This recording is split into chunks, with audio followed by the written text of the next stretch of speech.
آپ صلی اللہ علیہ وسلم کو جا کر کہا یا رسول اللہ یہ 3 شرطیں لگا. تو حضور صلی اللہ علیہ وسلم نے سن کر مسکرائے. آپ نے فرمایا ٹھیک ہے یہ تو کام آسان ہے کر دیں گے. صحابہ کو جمع کیا, صحابہ کو جمع کر کہا ان میں سے ہر ایک ایک کھجور کا درخت لے آؤ. ہر صحابی ایک درخت لے کر محسن انسانیت ایک صحابی کے آزاد کرنے کے لیے آپ کیا کیا ترکیبیں. سب صحابہ سے ایک درخت لے آؤ. سب صحابہ ایک کھجور کا درخت خرید لیا اور سلمان فارسی سے کہا, سلمان یہ درخت جمع ہونے تک تم گڑے کھولو. 300 گڑے کب تک کھولوں میں کہا اس پلہ کہہ کے شروع کرو. میں جب کھودنے لگا بس ہاتھ ہلاتا تھا کھودتا تھا, لیکن 300 درخت جمع ہونے سے پہلے گڑے بھی تیار ہو. میں جا کر گیا یا رسول اللہ گڑے کھود گئے. آپ نے فرمایا جھاڑ جمع ہو گئے.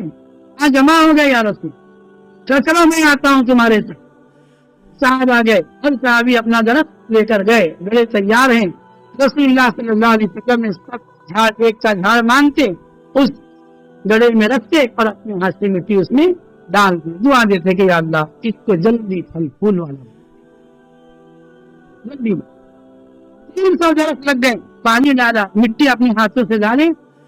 سلمان فارسی فرماتے کہ ایک ہی سال کے اندر پورے درخت بڑے بھی ہو گئے, پھول بھی آ گئے, پھل بھی آ گئے. ایک ہی سال.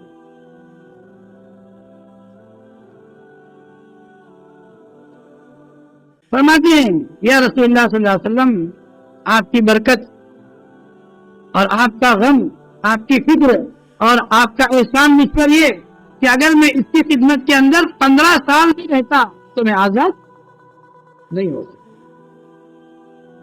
اس کے بعد میں فصل ایک ہی سال میں آ گئی, پھول لگے, کھجور لگے. سلمان رضی اللہ تعالیٰ اب وہ فصل کو بھی نکالتے ہوئے فرمایا یا رسول اللہ ایک شیر سونا دینا ہے نا, کہاں ہے سونا ہمارے. صحابہ ہمارے جیسے تمہارے جیسے صاحب ثروت صاحب دولت نہیں. فرمایا کہ ایک شیر سونا.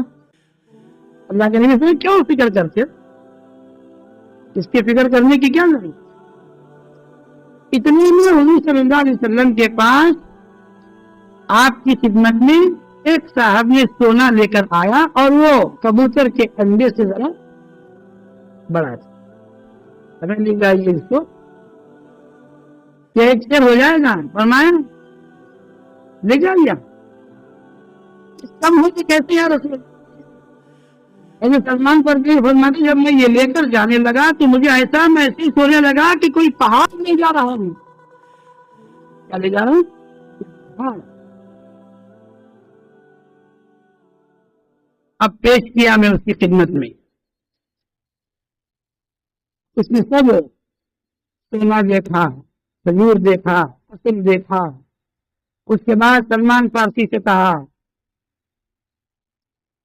یہ تو حضرت محمد مصطفیٰ صلی اللہ علیہ وسلم کا غم اور ان کا فکر اور اپنے ساتھیوں کے ساتھ ان کا احسان مندانہ سلوک, یہ انہی کی برکت ہے جو ہر کام اتنا آسان ہوا.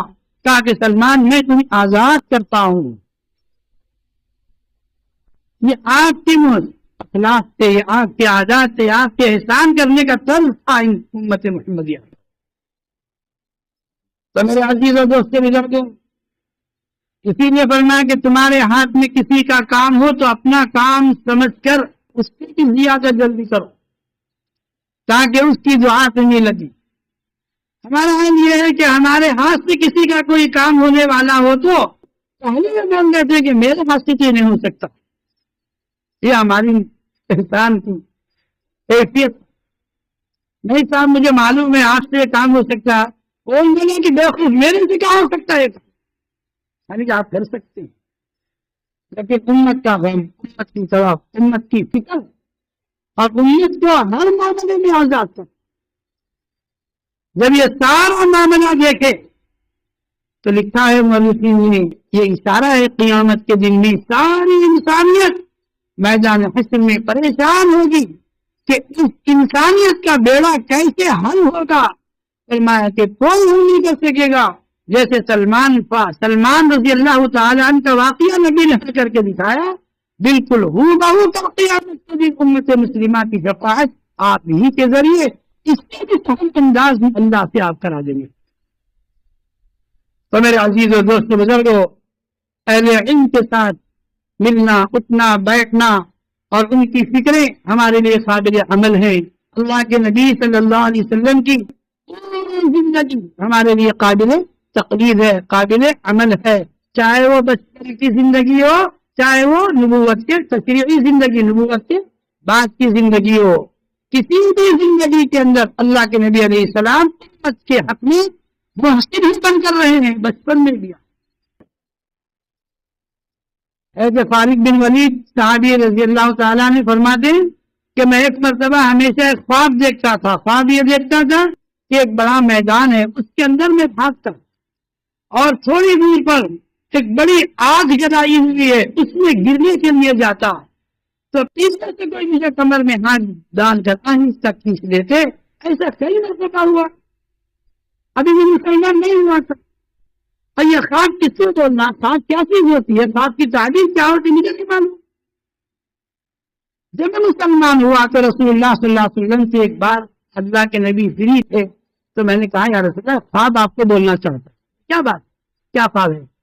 میں نے خواب ہمیشہ یہ دیکھا یا رسول اللہ ایک بڑا میدان ہے، اس میں بھاگتا ہوں اور اس کے کنارے پر بڑا گڑھا ہے، اس میں آگ ہے.